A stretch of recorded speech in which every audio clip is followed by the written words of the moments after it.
bit. We have to keep our eyes and ears open. We have to be the watch guards for these kinds of things. You know when someone is happy and normal what that person will look like. But on the other hand, when things are not so well, you see people sulking, or you see someone in a depressed position, you will know that something is wrong. So find out. If you cannot find out, there is where the calling center comes in. So you call and you let them know what's bothering you. We have to learn to play for time when we see these things. So there is where the calling center comes in very useful. We play for time, we find out what's the problem, we see how we can help you, things like that. So all of us, we each have to look out for everyone around us. And that is my little talk this evening. We can go on and on, as I said, but I don't know what PM has to say to you. Thank you for listening. Well, you can recognize that she almost said everything that I wanted to say, and she said it more beautifully as a teacher, as a mother, as a grandmother. Yeah, she is a grandmother. See how good I keep her? Welcome. See, no domestic violence to all. Madam Chair, Brother Hakeem, MP John Adams, Brother Malcolm Harry Paul, Dr. Mark, Pastor McGarrell, ladies, gentlemen, brothers and sisters, and all others who have come as representatives of various organizations. A very good evening to you. I want first of all to congratulate the Caribbean Voice and the Catherina Islamic Complex for co-hosting this evening's event. You will all agree that it has been a great educational session. There are things said here this evening that I have not heard said before, and with such simplicity, addressing the issues of domestic violence, the issue of suicide, the issue of alcohol abuse, drug abuse as well, tobacco use, and a whole host of other things that we consume that affect our control of our body, our control of our mind, our control of ourselves. These are called substances, and they have some words that they say they're substance abuse. Today they have other substance abuse. Malcolm mentioned Blackbush Polder, also Essequibo, where you have the prevalent use of weedicides and insecticides to be used on rice crops, cane crops. But these have now become substances that are being abused. People use them routinely as tonic to end their lives. The toxic, poisonous tonic. It is very distressing to speak to the subject of suicide. Many years ago, one of the first books I read started with the words, "Man's dearest possession is life. It is given to him but once." It was written by a Russian writer, a person who was blind and who was crippled. And yet, this person found ways of writing this book and cling to life until his life ended naturally. must have had reasons to end his life. But he discovered that each breath is precious, that life is man's and women's most precious possession. However, there has been something called the romanticizing of suicide. We find suicide in literature. Our children will study in school in order to pass examinations. We all know the story of Romeo and Juliet. It seems as if Shakespeare was dealing with a situation of suicide, as if suicide had a purpose, was to be able to send a message to the house of the Capulets, the house of the, what's the other house? The Montaigne. The two families whose children were caught in this love affair and committed suicide were in disagreement over their marriage. We have also, in the name of religion, suicide is glorified. That there is an appeal for martyrs, for young people to turn their bodies into bombs and to kill innocent people by some, directed by some who are misguided in the way they teach or preach their religion or their version of religion. Suicide cannot be glorified for any cause whatsoever. No one has a right to program another human being to end his or her life, especially at a tender age. It is inhuman exploitation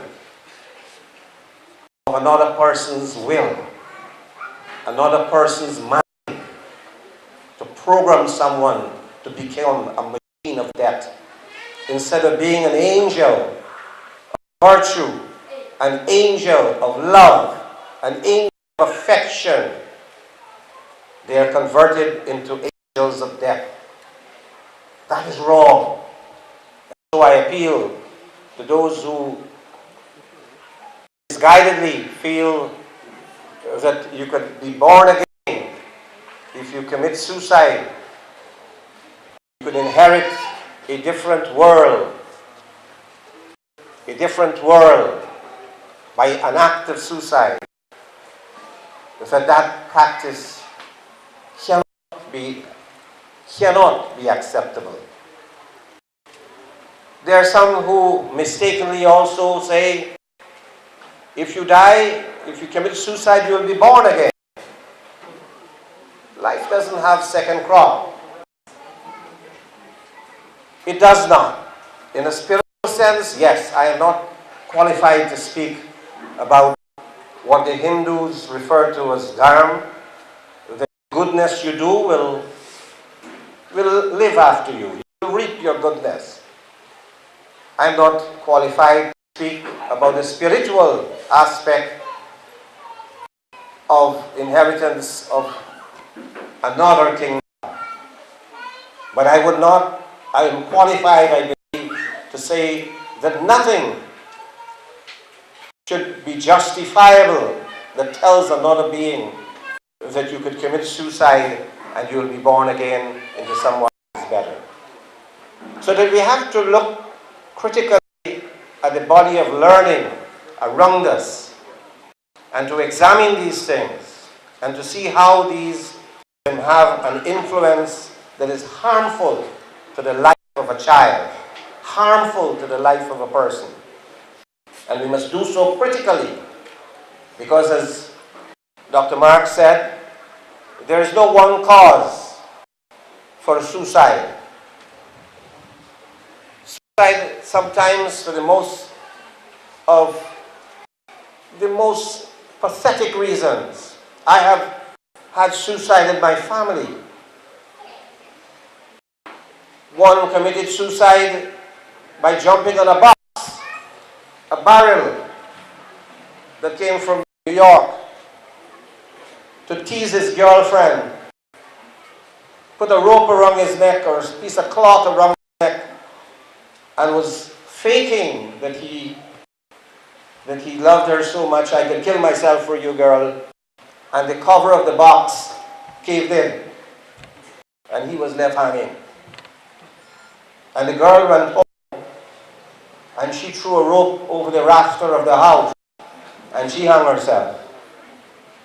And the newspaper described that as the Romeo and Juliet love suicide. There is no such thing as love suicide. It is death and not love. And even if you play around, fool around, you can do that with any other thing, not your life.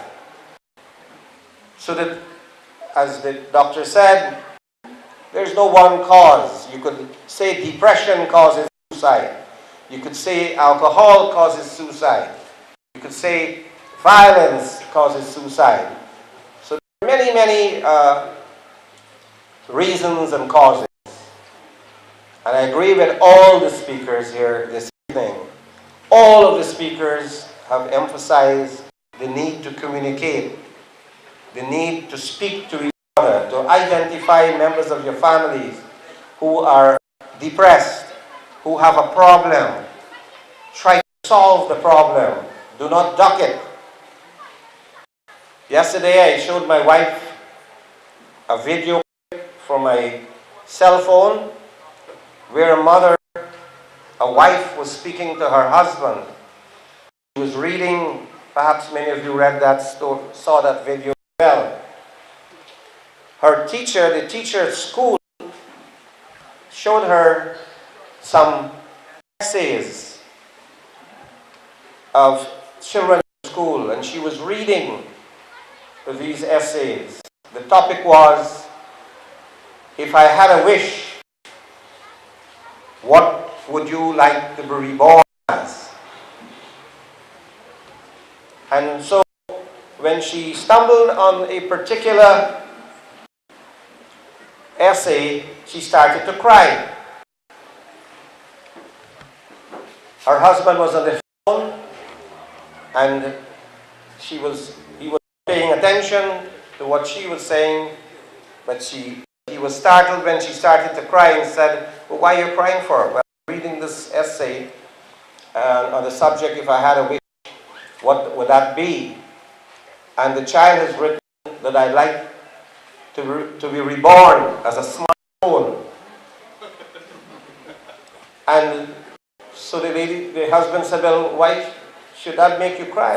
She said, well, I'm going to give you a little more into the essay. Says that my parents love the phone more than they love me. They pay more attention to that phone. All day, you could see them caressing the phone, holding the phone to their mouth, kissing the phone, sleeping with the phone, walking with the phone. The phone doesn't go away. And I wish they could love me just as they love the phone. And he asked the wife, well, who is that? Who is that kid? And he said, our only son. And the reason that you could see the story, why it appealed to me, is that here is a family that did not recognize that they had one son. Sita and I, we have one son, and that's why it appealed to me in this particular way. Because they didn't pay attention to the child, didn't love the child as much as they loved the phone. So parents also have a very important role to listen to the children, to talk with them, to engage them, to love them. And if they do that, they will confide in them when they have problems going up. Every one of us will encounter difficulties, challenges, some we cannot solve by ourselves. but we can help by communicating. And communicating, as we have here, the hotline to call someone. Communicating is to talk to someone. Talk to your parents. Talk to the teacher. Talk to the pastor. Talk to the mulvi. Talk to the bandit. Talk to your elders, your neighbors.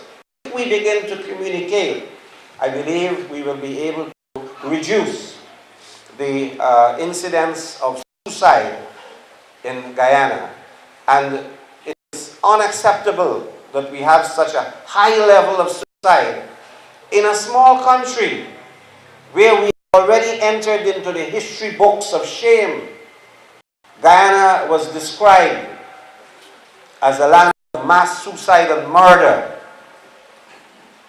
1,000 persons died at Jonestown in what was considered to be the ritual of a madman who told the people that if they drank poison, they will die with dignity and they perhaps will be reborn as dignified human beings.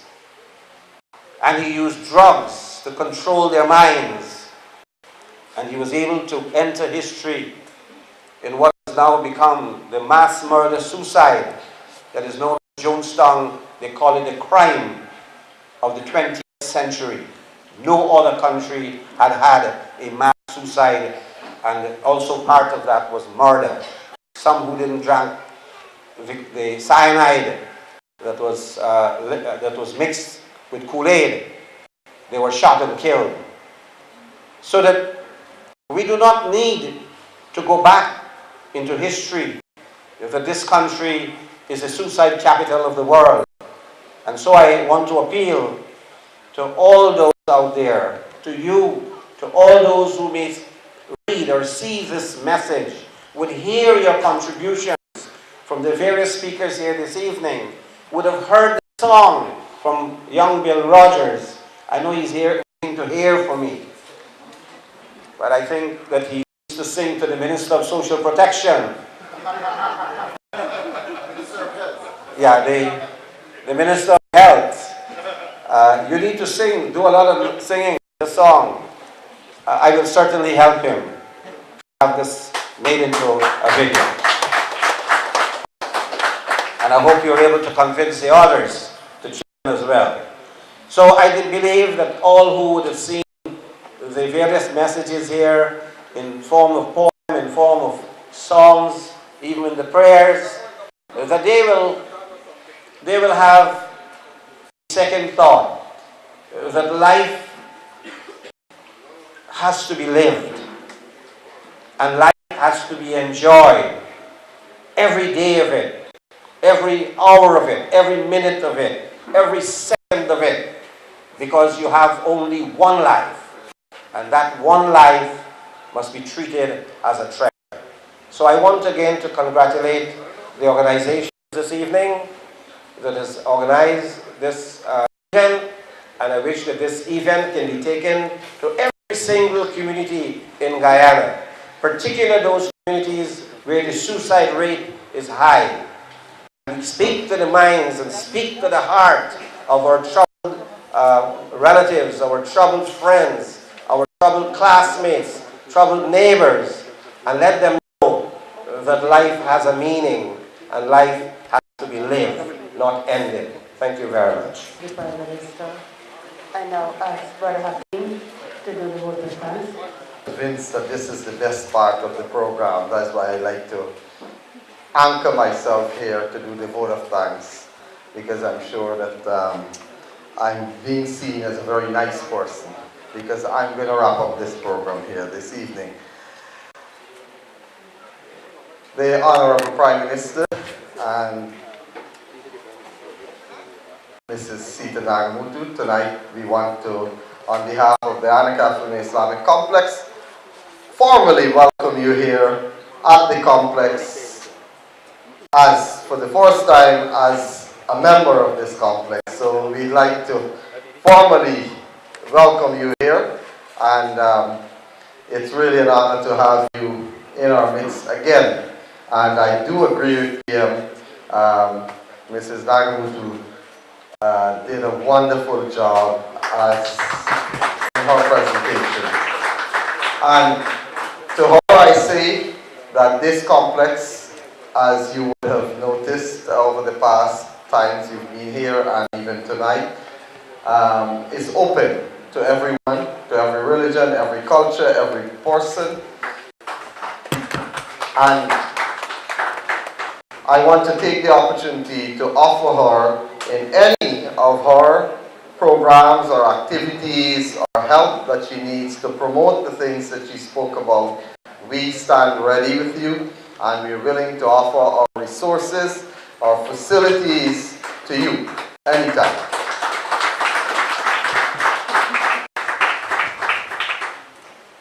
Mr. John Adams, I see him here. I think he's been here before, but not in an official capacity at an official program. So we'd like to welcome him, and we hope this will be the beginning of many of your visits at these programs.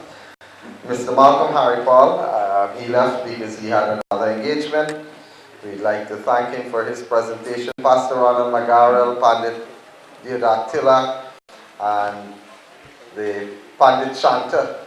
Is it a Pandit test or I'm not sure, but she did a wonderful job with the prayers. And of course, those persons who have made their presentations and the young Bill Rogers, I think it's fabulous. We've had a wonderful evening here. I want to say that we of this complex are very honored to partner with Bibi and the Caribbean Voice out of New York. And we'll be doing programs, and we'll continue to do programs of this nature. And we hope that we can reach out and we can make a distinct impact on the society, the Guyanese society, and by the work that we will be doing collaboratively.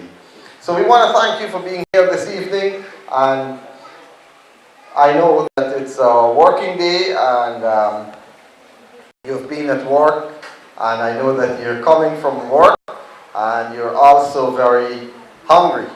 You see, violence, in my opinion, violence is something that, if you trace the roots, it has a lot of bearing on anger. And you know, a hungry man is an angry man. So I don't want nobody get violent here. So we'd like to let you know that we do have refreshments prepared for everyone. We'd like for you to remain with us, stay with us, and you can interact